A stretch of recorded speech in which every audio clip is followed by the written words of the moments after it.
According to statistics provided by the Centers for Disease Control, about 40% of LGBTQ youth identify as homeless or runaways. And apparently, family rejection is the #1 cause. Arts Connect is a charitable organization that recently partnered with Cyndi Lauper's True Colors residents for a benefit event to help support gay, bisexual, and transgender New York City youth who are homeless. Here to tell us more about their groups, as well as their plans to expand into Brooklyn, are Stuart Anthony, Executive Director of Art Connects New York. Welcome, Stuart. Thank you. Thank you for joining us. And artist and curator of the True Colors Residence Exhibit, Soleo. Thank you for having me. Great to have you here on BK Live. Oh wait, we're live? We are live. Just a little. Say it all. So tell us, guys, how this project came about. Your collaboration. Yeah, I'll start. Art Connects New York is a community-based arts organization. What we do is place curated programs of contemporary art into social service agencies around the city. And all of our exhibits are permanent and free of charge to our constituents. So we had been introduced to the True Colors residents through their parent organization, West End Residences. And as you mentioned in your opening, the co-founder is Cyndi Lauper, and amazing, yes. And she's been a big champion, as you know, of supporting LGBT youth, in particular homeless youth. So it was no surprise when West End wanted to open a facility such as True Colors, they partnered with Cyndi.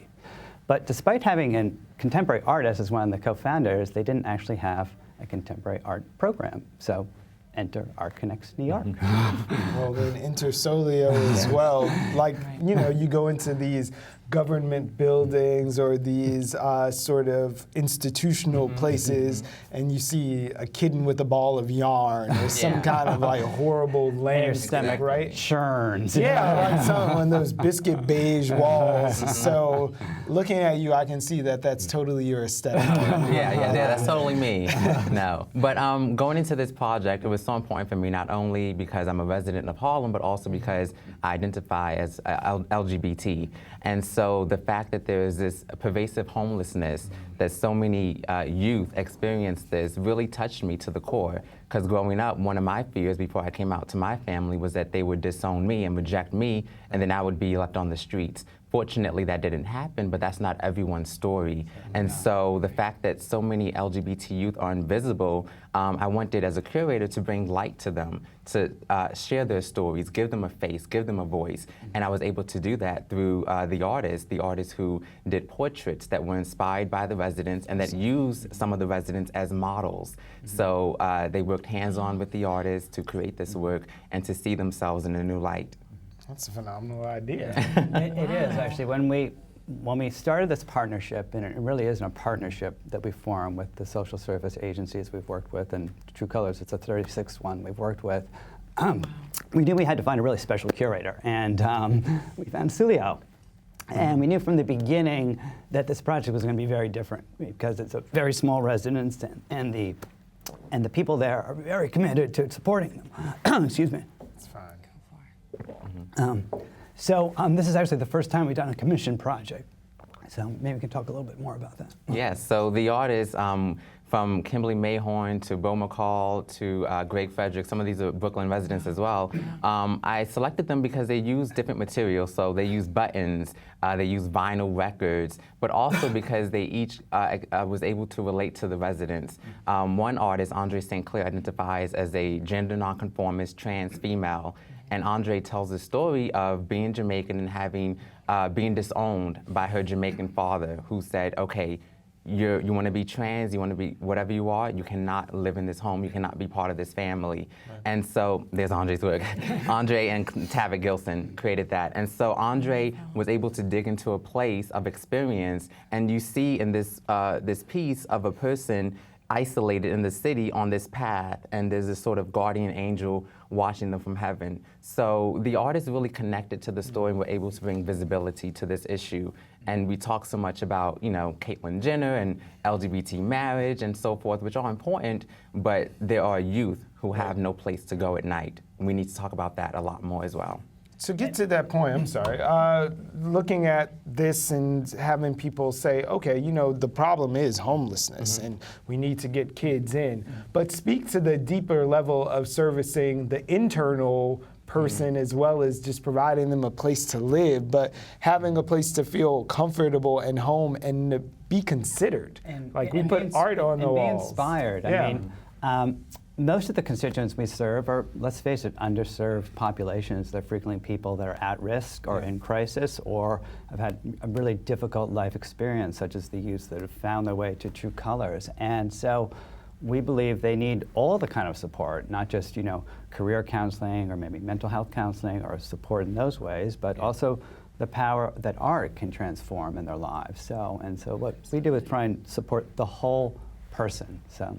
Right. And then being involved in the art as well. Exactly. It's beautiful. Yeah, Yes. I mean, this project, when it got choked up, because it's really, it turned into a real mentoring program for these youth. I mean, usually mentoring programs sort of start with them top down, but this was a true partnership collaboration. I mean, the artists were dependent on their resident collaborators, and the resident collaborators, you know, needed the artists to complete these pieces. Yeah. So, and it was a year-long process. Yeah. Well, it felt like a year. It was about 6 months. I wish I had a year, Stuart.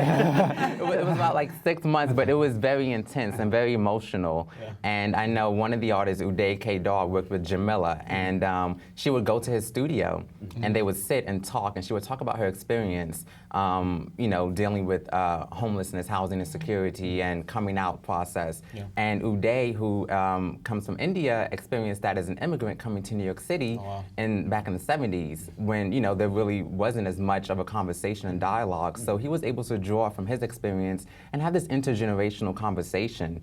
And so they would work on the piece, and she has a beautiful portrait. Like, she did the glitter. She like, I want my lips this color, I want that. So, you know, these youth, you know, they know how they want to be perceived in the world, and to give them that power and the tools to do that was so important. So where does that emotion come from, and how does it translate into the finished products and even the process? Yeah, Process, well, whatever. The emotion comes from experience. You know, you think of art, the best art to me reflects the community, reflects what we go through in society, and really addresses things that are below the surface. And so I think, you know, for the artists, it was just a matter of, you know, just reflecting on their own journey and their own experience, and being open and vulnerable enough to show that. And for the residents, opening up as well. You know, some of them shared stories with me of survival sex work. You know, when you're on these streets, you know, sex work is sort of the easiest route. You know, some battled substance abuse. So all these things that they had to deal with, and that they come out stronger, and now they can show this beautiful image of themselves to the world, really means a lot to me and to them. I love it. So how big is the residency in Harlem, and are you guys expanding now into Brooklyn? Well, I'll let Stuart talk more about that. Well, the residence is quite small. It was a new construction in 2011. I think there are only 40 units there. But the mission of True Colors is they want to support the entire city. So I'm not telling tales out of school to say that they're opening True Colors Bronx this September, which is a very exciting step. And True Colors Brooklyn will follow, and of course Queens and Staten Island as well. We got to follow the Bronx. Unbelievable. Stuart, talk to Cindy, just okay? It's closer to Harlem. It's live. You came over here in Brooklyn. No, we're looking forward to having you guys as friends and neighbors and joining the community and just really expanding our concept, because these kids aren't homeless. You know, they're housing insecure, and right. But to just put them in that category, there's so many things is exhibited through your art, and homeless is just one temporary label that may have been put on them. Right. Yes. Absolutely. They've had a lot of labels put on them. So, I mean, I think this has been a big confidence for a lot of them. I mean, I think about some of the artists. Because one thing that, in one of the pieces by Kimberly Mahone, who's a Brooklyn artist, she did, it wasn't a portrait, but it was a text-based piece where the residents voted on a quote that would represent them. And the quote came from the residents, and one part of it says, when people look at them, at me, I want them to see bravery, courage, and joy. So to your point, you know, these labels, homeless, LGBT, they don't want all that. They just want you to see bravery, courage, joy, and I would add fabulosity. Like we all do. Like we all do, you know? Like we all do. So how can we get involved? How can we come see the exhibits? Tell us. Well, the True Colors is a private residence, so you missed the party, sorry.